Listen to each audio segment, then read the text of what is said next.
పరలోకమందున్న మా తండ్రి, గతించిన రాత్రి తండ్రి లేఖనాల యొక్క బరువైన వాక్య భాగాలు తండ్రి మాకు అందించారు. అందరి వల్లే చదువుకుని వెళ్ళిపోక ఏ విధముగా తండ్రి సందర్భాన్ని అర్థం చేసుకోవాలో, దాని వెనక తండ్రి మా కొరకు ఏది ఎదురు చూస్తుందో, ఏం కోల్పోయామో ఏం అందుకోవడానికి తండ్రి మేము ఆశ కలిగి జీవించాలో మాకు నేరుగా ముఖాముఖిగా మీ సందేశం అందించారు. ఇక ఈ చివరి రోజు తండ్రి మనుషులు తండ్రి ఏ విధమైన శ్రమ గుండా నడిచిపోతున్నారు. ఒక్కొక్కరి జీవితాల్లో తండ్రి ఒక్కొక్క గాథ, ఒక్కొక్క కారణం ఏదైనా దాని అంతము మరణమే. దాని వెనకాల తండ్రి ఎన్నో జీవితాలు చెదిగిపోయి ఉన్నాయి. శాస్త్రం ఎంత అభివృద్ధి పొందినా ఆ శ్రమ నుండి తండ్రి ఆ శ్లోక సముద్రం నుంచి తండ్రి బయటికి తీసుకురాలేరు. దాని ఊర్చి అర్థం లేని తండ్రి వ్యర్థమైన బ్రతుకులు తండ్రి గడిస్తున్న ఈ ప్రపంచానికి, ముఖ్యంగా స్థానిక ప్రజలకు ఈ సందేశం ద్వారా మేలుకొలుపు అనుగ్రహిస్తారని కోరుతున్నాం దేవా. వీరికి అర్థమయ్యేలా చెప్పడానికి తండ్రి మీరే కలగజేసుకోండి. ఈ సభలను తండ్రి అర్థవంతంగా మీరు మార్చండి. నా ముందు మాట్లాడిన తండ్రి కుమారులు మీ తండ్రి మీ దయలో మీ కృపలో విలువైన మాటలు పెద్దలు అందించారు తండ్రి. వాటిని వింటూ మరికొన్ని మాటలు తండ్రి కొనసాగింపు మాకు అనుగ్రహిస్తారని కోరుతూ అన్ని విషయాల్లో తండ్రి మీరే నెమ్మది దయచేస్తారని అర్థిస్తూ క్రీస్తునామని ప్రార్థన సమర్పిస్తున్నాం తండ్రి.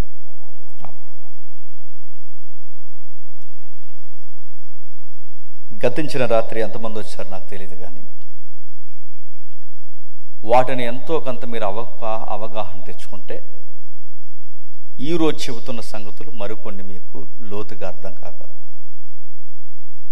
ఈరోజు ఇక చివరి రోజు అటెండెన్స్ చేయించుకుందామని వచ్చారు అనుకుంటే వచ్చామమ్మా వెళ్ళామమ్మా అన్నట్టుంటుంది వ్యవహారం. అయినా ఈరోజు వచ్చారు కనుక కొంచెం జాగ్రత్తగా వినండి. ఈ ఉరుకులు పరుగుల జీవితంలో ఏదో ఒక రోజు ఆగిపోతాం. మన డబ్బు, మన జ్ఞానము, మన సంపాదన, మన పేరు ప్రఖ్యాతులు ఇవన్నీ ఒకరోజు నిశ్శబ్దమైపోతాయి. ఎదిరింటోళ్ళు వస్తారు, వెనకింటోళ్ళు వస్తారు, వాళ్ళు వస్తారు, వీళ్ళు వస్తారు, అందరూ వస్తారు, కొంచెంసేపు మౌనంగా ఉంటారు. లాస్ట్గా ఒక స్నానం చేయిస్తారు. దగ్గరగా ఉన్న పౌడర్ ఏదన్నా వస్తే అదంతా కోసేసి జల్లేస్తారు. పెద్దోడు వచ్చాడా, చిన్నోడు వచ్చాడా అని స్లోగా మాట్లాడతారు. దుఃఖాలు రాకపోయినా దుఃఖాలు తెచ్చుకునే వాళ్ళు ఏడుస్తారు. ఏడవకపోతే బాగోదని ఏడ్చే వాళ్ళు కూడా ఎక్కువైపోతారు. ఆ రోజు అన్ని పేరు ప్రఖ్యాతులు, డబ్బులు, ధనధాన్యాలు ఇవన్నీ నిశ్శబ్దమైపోతాయి. ఒంటరిగా చివరికి ఒక పాట పాడతారు. మనకు నచ్చిన ప్రదేశానికి తీసుకెళ్ళి తలో నలుగురు కలిసి గుప్పెడు మెట్టేసి వచ్చేస్తారు. దాని పేరు మరణం. మీకు నచ్చినా నచ్చకపోయినా నేను మళ్ళీ జ్ఞాపకం చేస్తున్నాం, ఒకరోజు చచ్చిపోతాం మనం. ఎప్పుడు చచ్చిపోతామండి అంటే డేట్ అయితే నేను చెప్పలేను, కానీ చచ్చిపోతాం ఒకరోజు. ఖచ్చితంగా చనిపోతాం. ఒక 50 సంవత్సరాలు గడిచాయో నేను సీరియస్గా చెప్తున్నాను, నేను ఉండను. నాకన్నా పెద్ద బళ్ళు ఉన్నాయి, నాకన్నా ముందే ఉండరు. 50 ఏళ్ళకి ఎవరు ఉండరంటే ఉండరు. ఎలక్షన్ కొరకు కొట్టుకు చచ్చిపోయిన మొన్నటి వరకు మీ అందరిని అడుగుతున్నాను, ఎన్ని ఎలక్షన్లకు ఉంటారు మీ అందరూ అడుగుతున్నారు. మొన్న 2020లో వరల్డ్ కప్లో మన ఇండియా విజయకేతనం ఎగరవేసింది. అంతకుముందు అసలు కప్పు వదిలేసింది. వరల్డ్ కప్ 2020 అయినా 2 ఇయర్స్కి ఒకసారి వస్తుంది, 5 ఇయర్స్కి ఒకసారి వచ్చేది వరల్డ్ కప్. అది పోయింది. అది పోయినప్పుడు అందరూ బాధపడిపోయారు. ఇదిగో ఇలాంటి కుర్రోళ్ళందరూ బాధపడిపోయి ఛ ధోని ఉంటే బాగుండ్రా అన్నారు. ఛ సెహ్వాగ్ ఉంటే బాగుండ్రా, టెండూల్కర్ ఉంటే బాగుండ్రా, పౌల్డ్రు ఉంటే బాగుండ్రా, వాళ్ళుంటే బాగుండ్రా, ఏళ్ళుంటే బాగుండ్రా అంటున్నారు. నేను ప్రశ్న అడుగుతున్నాను, వాళ్ళు ఎందుకు లేరు? ఎందుకు లేరు? ధోని ఉన్నాడుగా, ఎందుకు ఆడట్లేదు? టెండూల్కర్ ఉన్నాడుగా, ఎందుకు ఆడట్లేదు? ఆడరు. అయిపోయింది వయసు. మీకు ఏమర్థం అవుతుందంటే, ఏ పరుగైన ఒక రోజు ఆగిపోతుంది. ఈ సొగసులు, ఈ అందాలు, ఈ గొడవలు ఇవన్నీ నిశ్శబ్దం అయిపోతాయి. అవి దగ్గరలోకే నీకు వస్తున్నాయని నీ బాడీ నీకు చెప్పకనే చెప్తుంది. నీ దేహం నీకు చూపిస్తుంటుంది, చెబుతుంటుంది. ఎవరైనా మన ఇంటికి వస్తే టీ కాఫీలు ఇస్తామో లేదో కానీ ఈ మధ్య పెద్ద ఫ్యాషన్ అయిపోయింది. ముందు అలా ఆల్బమ్ మొహమే పడేస్తాం, వాళ్ళకి చూసుకుంటే ఎట్టి వరకునని తిరిగేసుకుంటారు. అలా తిరిగేస్తారు, ఎలా తిరిగేస్తారు, ఎలా తిరిగేస్తారు, అలా తిరిగేస్తారు. ఈసారి ఆల్బమ్ వాళ్ళకి ఇవ్వకండి, మీరు చూసుకోండి. వారానికి ఒక్కసారి అయినా చూసుకోండి, కుదరకపోతే నెలకు ఒకసారి అయినా చూసుకోండి. ఎందుకు చూసుకోవాలని నేను అంటున్నానంటే, చూసుకోండి. ఎందుకు చూడాలో తెలుసా? ఆ చూసినప్పుడు ఆ ఫోటో దగ్గర తెచ్చి ఈ ముఖాన్ని పట్టుకెళ్ళి ఈ ఫోటో చూసుకుని రెండు అద్దం దగ్గర పెట్టుకుని చూసుకోండి. బొమ్మ ఎక్కడున్నట్టు లైవ్లో బొమ్మ ఉండదు, ఇక్కడున్నట్టు ఇక్కడ కనబడదు.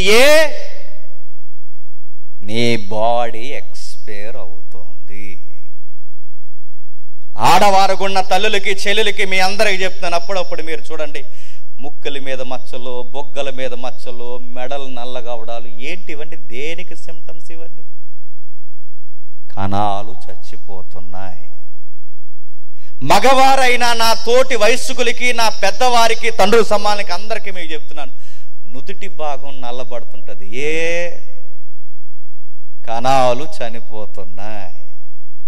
చాలా మందికి గోర్లో తెల్లగా పువ్వులు వచ్చినట్టు వస్తాయి. ఏంటనుకుంటున్నారు? కొంగ కొంగ పువ్వేసి అనకండి. దేవుడి గుళ్ళో గుడ్డెట్టని ఒక పాట పాడేవారు చిన్నప్పుడు.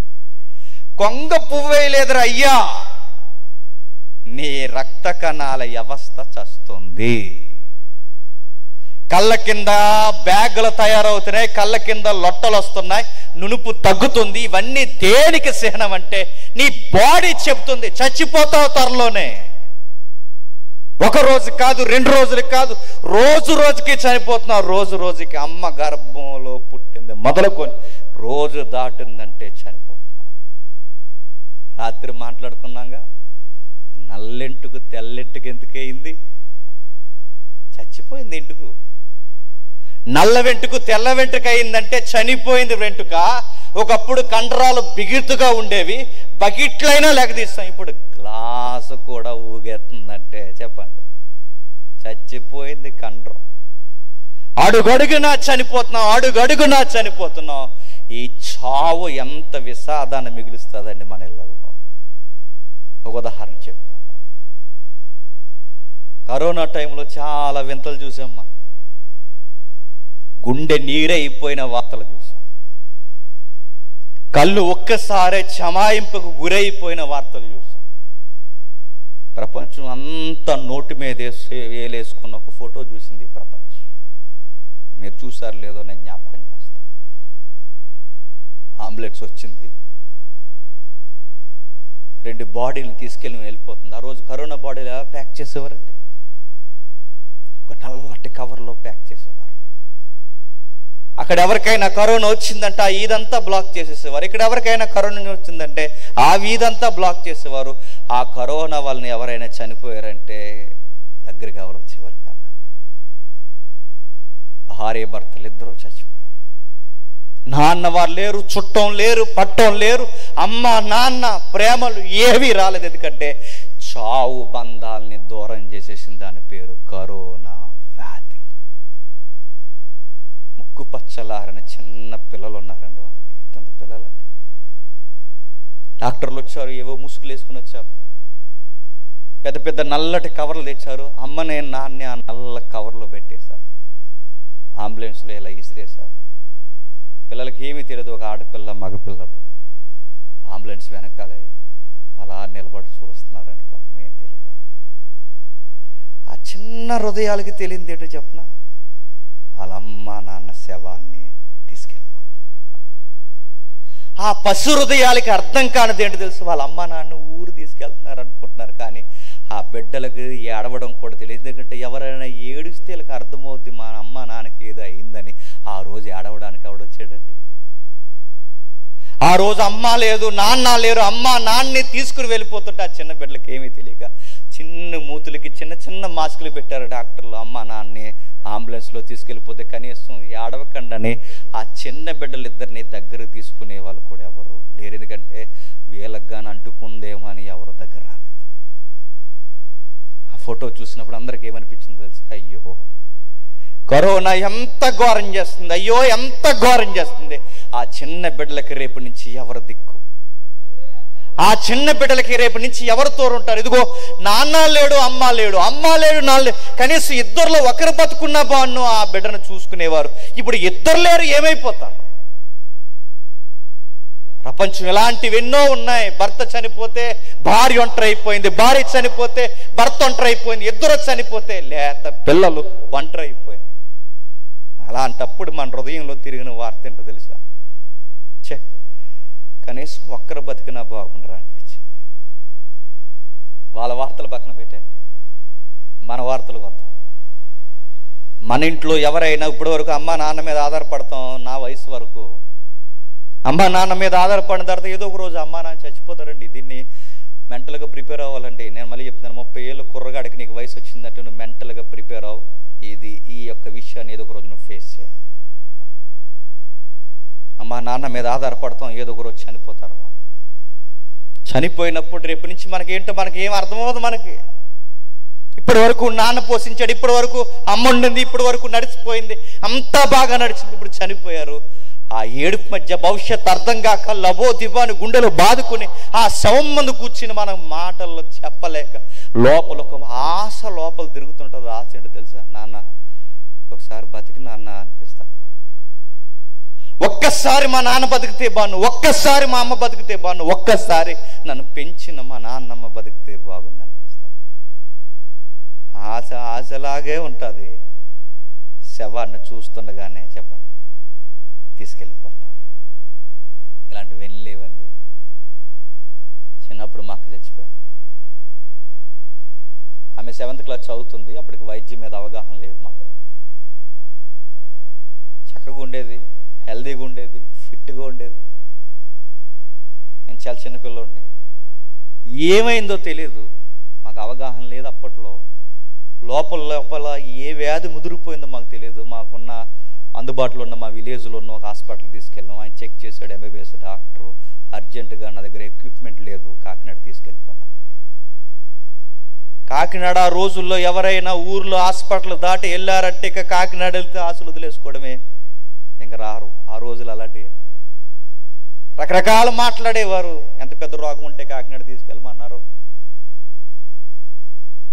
మా నాన్న కాస్త ఆ రోజుల్లో కొంచెం దాచాడు కనుక గవర్నమెంట్ హాస్పిటల్లో పెట్టకుండా ఆ రోజు కొత్తగా హాస్పిటల్ వచ్చింది, ఒక 7 స్టార్ హాస్పిటల్. ఆ హాస్పిటల్లో మా అక్కని జాయిన్ చేశారు. అందరూ అనుకున్నారు పెద్ద హాస్పిటల్, ప్రైవేట్ హాస్పిటల్ బాగానే చూస్తారు, వచ్చేస్తుంది ఇంటికి అనుకున్నాం. 3 రోజులకి మా అక్క చచ్చిపోయింది. వ్యాధి ఏంటో కూడా దొరకకుండా చనిపోయింది. చనిపోయిన తర్వాత తన ముక్కుల్లోంచి బ్లడ్ వస్తుంది, నోట్లోంచి బ్లడ్ వస్తుంది. ఎందుకు వస్తుంది ఏం అర్థం అవ్వదు. తర్వాత చెప్పారు తన ఊపిరితిత్తుల్లో తెలియని రోగం ముదిరిపోయింది. చిన్న పిల్లకి వ్యాధి ఏంటండి, చిన్న అమ్మాయికి వ్యాధి ఏంటండి అని అందరూ ఆశ్చర్యపోయారు. ఎవరెవరు వచ్చారు, ఇది ఖచ్చితంగా చేతబడని ఏదో పిచ్చి మాటలు మాట్లాడారు, ఏవో చెప్పుకొచ్చారు. కానీ విషయం ఏంటి తెలుసా? మా అమ్మ గుండెల బాధ. ఎందుకంటే ఎదుగొచ్చిన కూతురు చచ్చిపోతే తల్లి ఏమైపోతుందండి. ఎదుగొచ్చిన బిడ్డ రేపో మాపో పెళ్లి చేద్దాం అనుకున్న మా నాన్న చాలా బాగా ప్రేమించేవాడు మా అక్కని. మా నాన్న పిచ్చోళ్ళలాగా ఎప్పుడు మా నాన్న ఏడవడం నేను చూడలేదు. మా అక్క శవం ముందు నిలబడి ఏడుస్తున్నా. అవన్నీ చూసి నాకు ఏడుపు వస్తుంది. నేను ఏడుస్తున్నాను. ఆ శవం ముందు నాకు గుండెల్లో నా సైడ్ తెలుసా, మా అక్క బతికితే బాగున్నా, అక్కొక్కసారి బతికితే బాగుండు అనుకున్నాను. నాకు తెలియని ఆ వయసుకి తెలియని విషయం ఏంటి తెలుసా? అక్క ఇంకా బతక. నా ఇంట్లో నేను ఎదుర్కొన్న సమస్య ఇక్కడ కూర్చొని మీ అందరిని అంటున్నాను, మీ ప్రియులు ఎవరైనా చనిపోయి ఉంటే ఇప్పటికీ మీకు ఎప్పుడు ఈ విషయం అనిపించలేదా? బతికితే బాగుండని మీకు ఎప్పుడు అనిపించలేదు? రేపు పొద్దున్న ఇలాంటిది ఏదైనా జరిగితే ఆ బాడీ మీద కూర్చున్నప్పుడు మీకు అనిపించేది ఏంటో తెలుసా? బతికితే బాగుండ. కానీ ప్రపంచం మనకు చెప్పే చెవుల్లో మనం పొడి చేసే వార్త ఏంటో తెలుసా? వాళ్ళు ఇంకా బతకరు. ప్రపంచం అక్కడతోనే ఆగిపోయింది. కానీ బైబిల్ ఏం చెప్తుంది తెలుసా? వాళ్ళు బతకరేంటి? బైబిల్ చెబుతుంది బతుకుతారు. ఒకరోజు మా అక్క బతికితే బాగున్నన్న ఆశ నెరవేరే రోజు ఒకటి ఉందని బైబిల్ చెప్తుంది. ఆ కరోనాలో తల్లిదండ్రులు పోగొట్టుకుని ఏడ్చిన బిడ్డలకి ఎవరైతే ఉన్నారో ఆ బిడ్డల ఇరువురికి మరొక తోడు మరలా వస్తుందని ఒక ఆశ ఉంది. సిస్టమ్ దగ్గర ఉన్నవారు దయచేసి ఎవరు అటు ఇటు తిరగండి. మీకు వినడం ఇంట్రెస్ట్ లేకపోతే అలా సైడ్ అయిపోయి, నాకు నవ్వుతే తెక్కలేకపోతుందని చెప్తున్నా. నాకు వాక్యమే వినాలి. తప్పుగా అనుకోకండి, వాక్యాన్ని గౌరవించాలి. ఎకిలి చర్యలు కుదరవు ఇక్కడ. నెక్స్ట్, చనిపోయిన తర్వాత ఎవరైనా బతికితే బాగున్న ఆశగానే ఎందుకు ఉండిపోవాలి? జరగాలి, నెరవేరాలి. ఎందుకు నెరవేరదు? ఎందుకు బతకరు? అయినా ప్రశ్న, ఎందుకు చనిపోవాలి? పుట్టడం దేనికి? బతకడం దేనికి? మధ్య మధ్యలో తినడం ఏంటి? ఈ రాత్రి ఏంటి? ఈ పగలేంటి? ఒకరోజు ఇన్ని సంపాదించుకున్న తర్వాత ఇవన్నీ ఎక్కడ ఉండిపోవడం ఏంటి? మనం తీసుకెళ్ళి మట్టి వేసేస్తే ఇంకా అక్కడితో ముగిసిపోవడం ఏంటి? తతంగం అంతా ఉక్కిరి పరిస్థితుల్లో ప్రేమలు, అనురాగాలు, బంధాలు, కూతురు, కొడుకు, తల్లి, తండ్రి, వీటి మధ్య ఈ బంధం ఏదో రోజు సావు అనే పేరుతో తెగిపో. ఆ పేరు ఎత్తడమే మనకి ఇష్టం ఉండదు. పిల్లగాడు అన్నాడట, స్కూల్కి వెళుతూ ఒక మాట అన్నాడట. ఏమని అన్నాడు? అమ్మ వెళ్తున్నానే అన్నాడు. వెళ్తున్నానేంట్రా? వెళ్ళొస్తాను అని అంటే ఇంకెళ్తున్నా అంటే అటు నుంచి ఎక్కడికి పోతాడని. చావు మాటలు అర్థాలు వచ్చేలా కూడా వినం మనం. చావు ఏ కొసాన మనకు నచ్చదు. శవం అంటే భయం. అందుకే చూడండి, పెళ్ళిలో భోజనం ఎంత తిన్నా అరిగిపోద్దంట, దినం భోజనం అరగదట. ఏ పాపం ఎందుకు అరగదు? భయంతో ఏ తిన్న అరగదు. నీకు దినం భోజనం అంటే భయం, సావు అంటే భయం, వెళ్తున్నానంటే భయం. నేను అడుగుతున్నాను, ఈ భయం ఎప్పటికీ అలాగే ఈ ప్రపంచానికి ఉండాలి? ఇది ఎవరిని వదలదు, నీడలా తిరుగుతుంది. చక్రవర్తులు మింగేసింది అది, ముఖ్యమంత్రులు మింగేసింది అది. స్వతంత్ర భారతదేశంలో మతివాదులు, మితవాదులని చెప్పుకున్న సుభాష్ చంద్రబోస్ లాంటి వారిని మింగేసింది. మితవాదైన గాంధీ గారిని మింగేసింది. సమరయోధుల్ని మింగేసింది. ఈ రోజుకి ఈ కోనసీమ పరిసర ప్రాంతాల్లో మోతుబర్లు మింగేసింది. ఒక్కటా రెండా? దీనికి తిక్కనవాడు ఎవడు, దొరకనివాడు ఎవడు? ప్రతి ఒక్కరిని మింగుతుంది. ఇలాంటి మరణాలని యేసుప్రభు వారు చరిత్రలో నమోదయ్యేలా, ప్రపంచం ఆశ్చర్యపోయేలా ఆపేశాడట మరణాన్ని. కొన్ని కుటుంబాన్ని ఆయన దర్శించాడు. వాళ్ళ ప్రియులు చనిపోయినప్పుడు వాళ్ళు ఏడుస్తుంటే వాళ్ళ ఇంటికి నేరుగా వెళ్ళాడు. ఆ దుఃఖాన్ని వాళ్ళ కళ్ళ మీద నుంచి తీసేశాడు. ఎక్కడ జరిగింది చరిత్ర ఒకసారి చూడండి. బైబిల్ ఉన్నవారు బైబిల్ ఓపెన్ చేయండి. బైబిల్ లేకపోతే సిగ్గు లేకుండా పక్కవారు బైబిల్ చూడండి. మత్తయి సువార్త 9వ అధ్యాయం. మత్తయి సువార్త 9వ అధ్యాయం. మత్తయి సువార్త 9వ అధ్యాయం.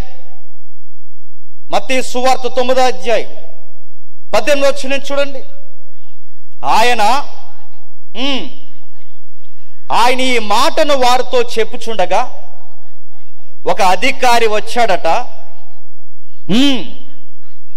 నా కుమార్తె ఇప్పుడే చనిపోయింది. ఒక కేస్ స్టడీ చూస్తున్నాం. ఆ కేస్ స్టడీలో ప్రధానమైన లైన్ ఏమని రాయబడిందంటే, ఒక ఇంట్లో గారాల కూతురు చచ్చిపోయింది. కుమార్తె చనిపోయింది. మిగిలిన డాక్యుమెంట్స్ ఇంటికి వెళ్ళి తిరగేయండి. మిగిలిన సువార్తలు ఇంటికి వెళ్ళిన తర్వాత తిరగేయండి. ఆ చనిపోయిన కూతురు వయసు ఎంతో తెలుసా? 12 సంవత్సరాలు. 12 సంవత్సరాల కూతురు అంటే చెంగు మన ఇంట్లో తిరుగుతుంటే ముద్దొచ్చే వయసు అంటే. చక్కటి వయసు ఇంట్లో ఉంది. ఆ కూతురు తండ్రికి గారాల కూతురు. ఎందుకో కూతుర్లు తండ్రికి బాగా కనెక్ట్ అవుతారు. పాలిచ్చి పెంచింది అమ్మాయినా చెప్పండి. వాళ్ళ నోటంటే 10 సార్లు వచ్చే మాట డాడీ అంటారు. ఆవిడ సిరాగు నేను పాలిచ్చేనే మీ డాడీ అనుకుంటారు. అంతే కనెక్టింగ్. కొడుకులతో తల్లులు కనెక్ట్ అవుతారు, కూతుర్లతో తండ్రులు కనెక్ట్ అవుతారు. ఇది ఇదంతే. ఆ కూతురు అంటే ఆ తండ్రికి చాలా ఇష్టం. ఆ తండ్రి ఎవడు? గాలోడు కాదు. ఆ తండ్రి ఎవడు? కూలీ నాలి చేయకుండా ఇంటికాడ సోమరగా కూర్చునేవాడు కాదు. ఆ తండ్రి ఎవడు? తాగుబోతి సన్నాసిగాడు కాదు. ఆ తండ్రి ఎవడు? భార్య కష్టపడుతుంటే ఇంటికాడ కూర్చొని సోదు కబుర్లు చెప్పి లింగి పైకట్టుకుని తిరిగేవాడు కాదు. ఎవడా ఆ తండ్రి? సొసైటీలో ఫేమ్ నేమ్ ఉన్నవాడు, సొసైటీలో ఆధ్యాత్మిక స్థితిగతుల్లో, డివేషనల్ లైఫ్లో గైడ్ లైన్స్ ఇచ్చే వన్ ఆఫ్ ది లీడర్గా వ్యవహరిస్తున్నాడు ఆయన. సమాజ మందిరానికి అధికారి ఆయన. సమాజ మందిరం అంటే యూదులు ఇశ్రాయేలు అందరూ కూడుకొని వాళ్ళ ఆరాధన చేసే స్థలం అది. ఆ సమాజ మందిరం ఎలా ఉంటుందో తెలుసా? ఎలా పడితే అలా ఉండదు. ఎలా పడితే ఆ మందిరంలో ఉంటే ఊరుకోరు, తోలు తీస్తానంటారు అక్కడ. ఇప్పటికి ఇజ్రాయెల్ దేశంలో మీకు ఎవరైనా చుట్టం పట్టమంటే అడగండి, ఆ సమాజ మందిరాల్లో ఆరాధనలు ఎలా జరుగుతాయి అడగండి. లైవ్ ఏమైనా చూస్తున్నారేమో అడగండి. పాట పాడితే అందరూ ఒకేసారి పాడతారు, ఒకేసారి ఆమెను చెప్తారు, ఒకేసారి తోరా అంటే వాళ్ళ దగ్గర ఉన్న పాత నిబంధన బైబిల్ పుస్తకాలను తెరిచి ఒక కీర్తన, ఒక అధ్యాయం చదివి ఒక ఎవరైతే ఉన్నాడో అక్కడ యాజకుడు నిలబడి చదువుతాడు. చాలా భక్తి శ్రద్ధలతో ఉంటారు. మనకలాగా టిక్కుమని మొబైల్ నొక్కరు. మొబైల్ నొక్కితే పీక మీద అడిగి తొక్కుతారు అక్కడ. మనకలా ఉండదు. అలాంటి సమాజ మందిరం అంటే అక్కడ నిలబడిన పెద్ద ఎవడు? పెద్ద నోరు పెద్దతున్నవాడు కాదు, పెద్ద రిటైర్ అయిపోయినాడు కాదు, పెద్ద పెట్టకపోతే పాంప్లెట్ మీద పేరు వేయకపోతే నెక్స్ట్ వీక్ మీటింగ్స్ ఎలా చేస్తారో నేను చూస్తానని వంకరవాడు కాదు, పెద్ద. ఆ పెద్దలు ఎలా ఉంటారు తెలుసా? పాత నిబంధన బాగా అవపోసన పడతారు, పేరు ప్రఖ్యాతులు కలిగి ఉంటారు, విలువలు నైతికత కలిగి ఉంటారు. ఆ నైతికత కలిగి ఉన్నవారు చిన్నలను పెద్దలను అందరినీ ఒకే తాటి మీద నడిపిస్తారు. అలాంటి పేరు ప్రఖ్యాతులు ఉన్న వారినే సమాజ మందిరానికి పెద్దలను చేస్తారు. అలాంటి పెద్దల్లోనే పెద్దగా వ్యవహరిస్తున్న వ్యక్తి ఆయన పేరు యాయీరు. ఆ యాయీరు కూతురే చనిపోయింది. ఆయన చెబితే సమాజ మందిరం అంతా లేచి నిలబడుతుంది. ఆయన కూర్చోమంటే అందరూ కూర్చుంటారు. ఆయన కనుసైగ చేస్తే చాలా మంది ఆగిపోతారు. అంత పేరు ప్రఖ్యాతలు ఉన్నాయి ఆయనకి. మతంలో పేరుంది, డబ్బులో పేరుంది, ఆయనకి హోదా అన్నీ తెలుసు, డాక్టర్లు తెలుసు, అన్నీ తెలుసు. అన్నీ ఉన్నా తన కూతుర్ని ఏది కాపాడలేకపోయింది. తన మతం, తన విశ్వాసం, తన మందిరం, తన సమాజ మందిరం తన కూతుర్ని కాపాడలేకపోయింది. చాలా మంది డాక్టర్లు తెలుసు, పెద్ద ఆయనకి ఏ డాక్టర్ కాపాడలేకపోయాడు. చాలా కాలం నుంచి ఈ రోగం నడుస్తుంది, ఇది చావు రోగం అని అర్థమైంది. ఆ డాక్టర్ దగ్గరికి వెళ్ళాడు, ఈ డాక్టర్ దగ్గరికి వెళ్ళాడు, ఆ గుడికి వెళ్ళాడు, ఎక్కడికి వెళ్ళాడు, అన్నీ తిరిగాడు. సమాజ మందిరాల్లో ఎన్ని బలి నైవేద్యాలు ఇవ్వాలి అన్నీ ఇచ్చాడు. పాత నిబంధన క్రమాన్ని పూర్తిగా పాటించాడు. అన్నీ పాటించిన తర్వాత అర్థమైంది కూతురు బతకదు, ఇది మరణ వ్యాధి, బతకదు. డిక్లైర్డ్ డిసీజ్, అది డెత్ కన్ఫర్మ్. ఆ టైంలో అర్థమైంది. ఎవరో చెప్పారు, అయ్యా నీ కూతురు మళ్ళీ జీవంతో తిరగాలి అంటే ఒకే ఒక్కరు భూమి మీద జరుగుతున్న ఒకే ఒక్క ఆయన వల్ల అవుతుంది. నీ మతం నీ కూతుర్ని బతికించదు, నీ పెద్దరికం నీ కూతుర్ని బతికించదు, నీ బలగాలు నీ కూతుర్ని బతికించు. ఈ ప్రపంచంలో ఏ వైద్యం నీ కూతుర్ని బతికించదు. నీ కూతుర్ని బతికించేది ఒకటే, నజరేయుడైన యేసు నామము. ఆయనను సంప్రదించు. ఆయన దగ్గరికి వెళ్ళు. నీ కూతురు కూర్చున్న ఈ కేస్ స్టడీ మొత్తం చెప్పు, ఈ వ్యాధి ఏంటో తనకు వివరించు అనగానే కాలు తనుకున్నాడు. ఉన్న అధికారాన్ని అన్నిటిని వదిలేసాడు. ఎందుకంటే కూతురి మీద తండ్రికున్న పిచ్చి. గుర్తుపెట్టుకోండి. మాట్లాడితే పిల్లలు ఏం చెప్తారు చెప్పనా? నేను చచ్చిపోతానంటారు. మీరు చచ్చిపోతానంటే మీకన్నా ముందు వాళ్ళు చచ్చిపోతారు. గుర్తుపెట్టుకోండి. ఫోన్ కొనకపోతే చచ్చిపోతారు, డ్రెస్ కొనకపోతే చచ్చిపోతారు, చెప్పింది ఒప్పుకోకపోతే చచ్చిపోతారు, 3వ ఈదులో ఎవరినో చూసారు అది ఒప్పుకోకపోతే చచ్చిపోతారు, ఏమన్నా గద్దిస్తే ఏమన్నా అనకూడదు అంటే చచ్చిపోతారు. మీరు చచ్చిపోతారు, ఏమన్నా సుఖపడిపోతారు అనుకుంటున్నారా? మీరు చచ్చిపోయిన కొన్ని వారాలకి ఆల బెంగెట్టుకొని చచ్చిపోతారు. గుర్తుపెట్టుకోండి. కూతుర్ల మీద, కొడుకుల మీద తల్లిదండ్రులకు ఉన్నంత ప్రేమ ప్రపంచంలో ఎవడుకుంటారు చెప్పండి? దేవుని తర్వాత.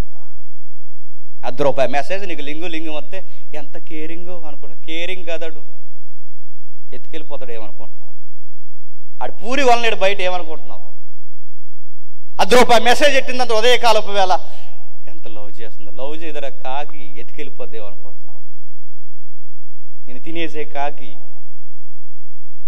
మురిసిపోవడం, అక్కడ పోవడం. నేను చాలా దగ్గర గమనిస్తానండి, చర్చిల్లోకి వచ్చి వ్యవహారాలన్నీ జరిగిస్తే నేను మళ్ళీ చెప్తున్నాను, కాటికి కాళ్ళు దాస్తున్నారని మాత్రం మర్చిపోకండి.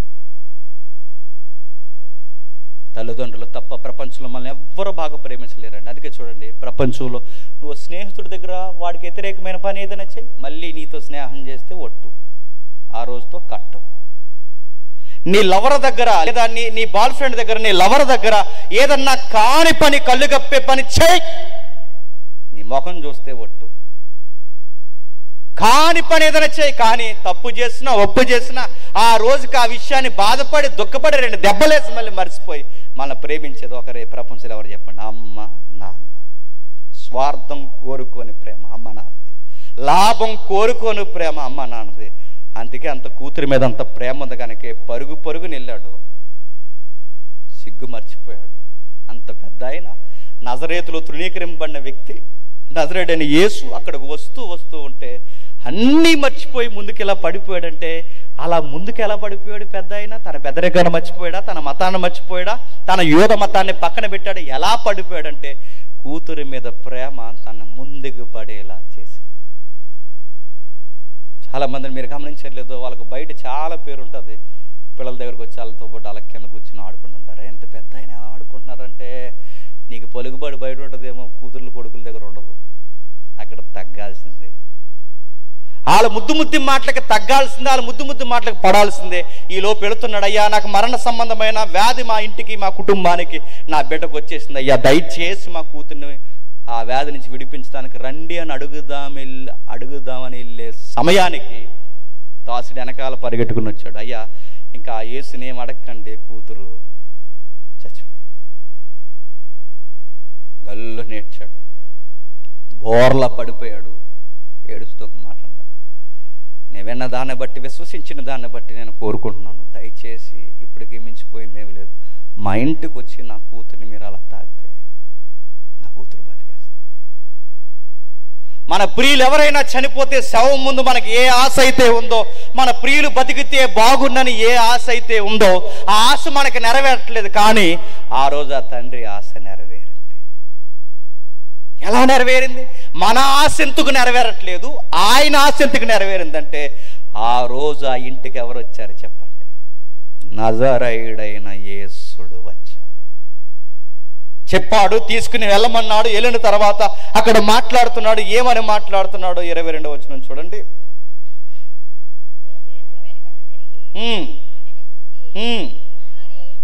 23వ వచనం. అంతలో యేసు ఆ అధికారి ఇంటికి వచ్చి పిల్లను గురువులు వాయించి వారిని గొల్లు చేయుచుండి జనసమూహమును చూసి, స్థలము ఈడి చిన్నది నిద్రించుచున్నది కానీ చనిపోలేదని వారితో చెప్పగా వారాయనను అపహసించరి. యేసు ప్రభు అధికారి ఇంటికి రాకముందే వీళ్ళ ఇంటికి ఎవరు వచ్చేసారట? ఎల్లయ్యలు, పొల్లయ్యలు, ఏరమ్మలు, పెద్దమ్మలు అందరూ వచ్చేసారట. నేను అడుగుతున్నాను, మన ఇంట్లో ఎవరైనా చనిపోతే ఎవరైనా వస్తారో లేదో నాకు తెలియదు, కానీ అధికారుల ఇంట్లో ఎవరైనా చనిపోతే జనాలు వస్తారా రారా? వద్దంటే వచ్చేస్తారు. వస్తారా రారా చెప్పండి? వస్తారు. ఎక్కడో యాక్టర్కి కొడుకు పుట్టాడట, ఈడు కొడుకు కేక్ కట్ చేయడట, ఆడు కొడుకు ఈడు ఇక్కడ కేక్ కట్. సిగ్గులేదరా నీకు? నేను అడుగుతున్నాను.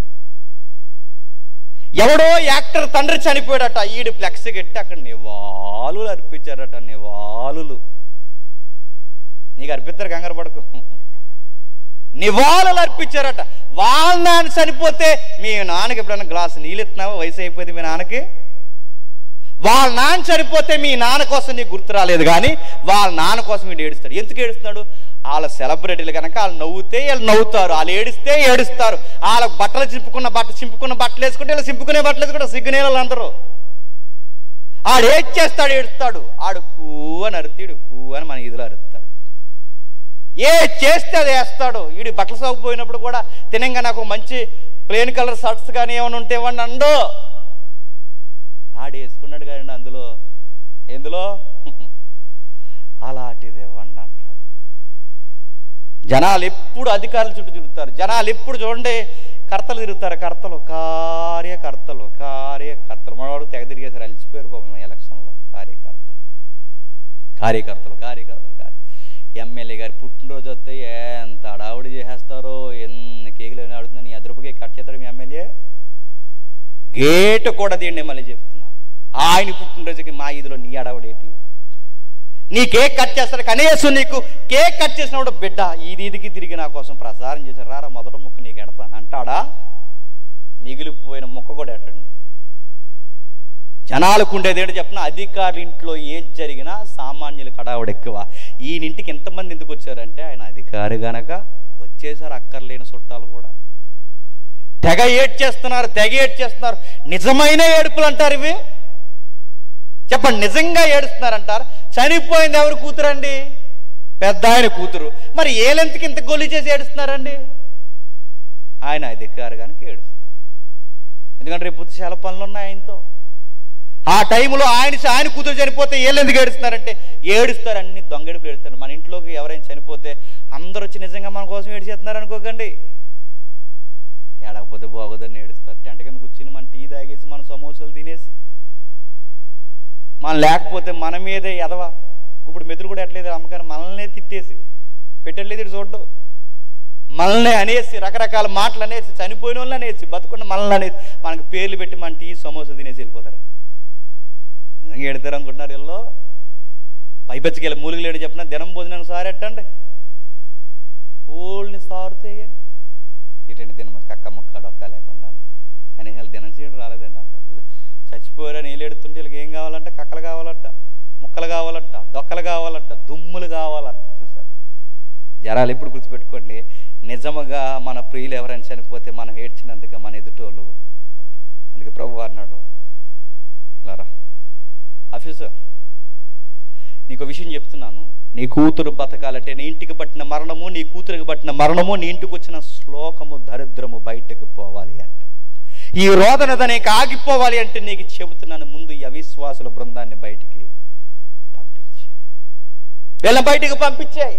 ఈ సావు సంగీతాలు ఆపే, ఈ అవిశ్వాసులను బయటికి పంపించేది. ఎందుకంటే వేళ్ళుంటే నేనుండను, నేనుంటే వేలుండు కూడా. దేవుడితో వచ్చిన గొడవేడి చెప్పిన, ఎక్కడ అవిశ్వాసం ఉంటే అక్కడ ఆయన ఉండడు, ఎక్కడ విశ్వాసులు ఉంటే ఆయన ఉంటాడు.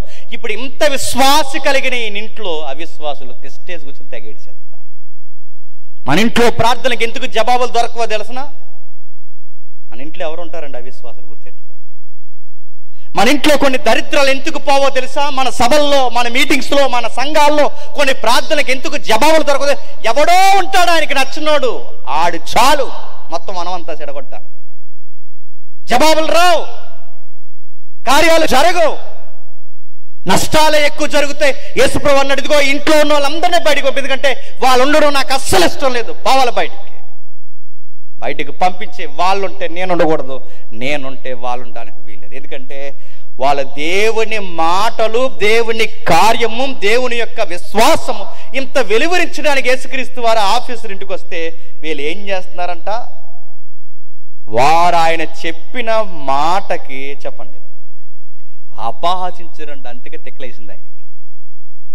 అపహాసించారట. అపహరించడం అంటే నవ్వుతున్నారంట. అని ఒక గంభీరమైన కార్యం చేస్తాడని ఆయన అక్కడ నిలబడి ఆయన గొంతు చెంచి అరుసుకుని, ఇదిగో నీ కూతురు బతుకుతుంది, ఈ చిన్నది నిద్రించుచున్నదే కానీ చనిపోలేదని చెప్తే ఆహా అని నవ్వుతున్నారంట. ఈ నవ్వే ముఖాల్ని బయటికి పంపించు, ఇలాంటి అవిశ్వాసాన్ని బయటికి పంపించు, వీళ్ళ బతకాలి అంటే బయటికి పంపించే. మన ఇంట్లో ఏదన్నా కార్యక్రమం జరిగితే 10 రోజులు ముందు వచ్చేస్తారంట. ఎవరు చెప్పండి? జీకే బిట్ 10 రోజులు ముందు వచ్చేస్తారు. ఎవరు? సంఘస్థులు కాదు, ఆత్మీయులు కాదు. ఎవరు చెప్పండి? మన బంధువులు, రాబంధువులు వస్తారు. వచ్చి ఏం చేస్తారు? 10 రోజులు ముందు వచ్చి కూర్చుంటారు. ఏం చేస్తారు? రండి సాయంకాలం మనం అందరం కలిసి ప్రకటన గ్రంథం చదువుకుందాం అంటారా? పార్టీ ఇవ్వడరా అన్నారట. ఏ ప్రార్థన చేసుకుంటే ఆ ప్రార్థనలోనే చెత్త ముచ్చట్లు పెడతారు. ఎక్కడ కూర్చుని బైబిల్ చదువుకున్నాం అక్కడే థమ్సప్లో ఏదో కలిపారట. మిమ్మల్ని ఏం చేయాలి? చెత్త తాగుళ్ళు తాగుతారు, చెత్త మాటలు మాట్లాడుకుంటారు. అదే ప్రార్థన గృహంలో చెత్త వాతావరణం అంతా నిలబడితే నీ కార్యము ఫలభరితం అవుతాదా? అవదు. నీ ఇంటికి ఎవరెవరో వస్తున్నారు, ఏదేదో జరుగుతుంది. నీ స్నేహాలు, నీ బంధాలు నీ ప్రార్థనని నిర్ణయిస్తే గుర్తుపెట్టుకో. నీ విశ్వాసాన్ని గైడ్ చేస్తే గుర్తుపెట్టుకో. నువ్వు ఎవరితో మాట్లాడుతావు, ఎవరితో స్నేహం చేస్తున్నావు, ఎలాంటి వారితో నీ ఇల్లు బంధాలు కలిగి ఉంది. ఇలాంటి బంధాలు, దేవుడు కోరుకున్న బంధాలు లేకపోతే, ఇలాంటి అవిశ్వాసులే నీకు స్నేహితులు, నీకు చుట్టాలు, పట్టాలు, బంధువులైతే నీ కుటుంబానికి సమాధానం దొరకదట. యేసుప్రభువు అన్నాడు, బయటికి పంపించే వాళ్ళని బయటికి పంపించేశాడు. జన సమూహమును పంపివేసి ఆయన లోపలికి వెళ్ళి ఆ చెయ్యి పట్టుకొనగానే ఆ చిన్నది లేసింది. ఈ వార్త దేశమంతటా వ్యాపించింది. ప్రపంచమంతా మాట్లాడుకుంటున్నాడు. ఏమని? ఆ పెద్ద ఆయన కూతురు బతికేసింది. ప్రపంచం మాట్లాడుకుంటుంది. 2000 సంవత్సరాల క్రితం ఈరోజు ఏంటట, భారతదేశానికి సువార్త నాటుకున్న రోజు, భారతదేశంలో సువార్తకు ఇత్తనం పడిన రోజుని సెలబ్రేషన్ డే చేస్తున్నారు ఈరోజు మన ఇండియన్ క్రిస్టియానిటీ. తోమా ఇక్కడికి వచ్చిన రోజు, క్రైస్తవ్యం పాతిన రోజు, ఆ విశ్వాసానికి పునాదులు పడిన రోజు ఈ రోజు. గుర్తుపెట్టుకోండి, మనకి 2000 సంవత్సరాల విశ్వాసాన్ని ఈరోజు జ్ఞాపకం చేస్తున్నారు. మనకు అన్ని డేస్ గుర్తుంటాయి. ఫాదర్స్ డే గుర్తుంటుంది, మమ్మీస్ డే గుర్తుంటుంది, ఆ డే ఈ డే అన్ని డేలు గుర్తుంటాయి. ఇలాంటి డేలు గుర్తుండవు మనకి. బ్యాచులర్ లవర్స్ డే కూడా గుర్తుంటుంది. అన్ని డేలు గుర్తుంటాయి. ఇలాంటి డేస్ గుర్తుపెట్టుకోండి.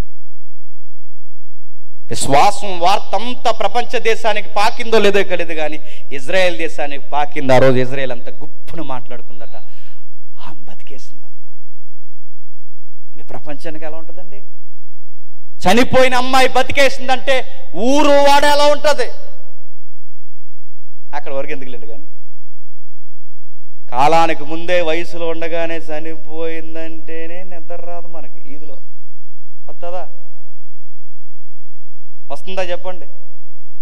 కాలానికి ముందే ఎవరో వయసులో చనిపోయారు, ఈదులో ఎంత బిక్కుమని బతుకుతామో 2-3 నెలలు. ఎందుకు వచ్చేస్తారని భయం.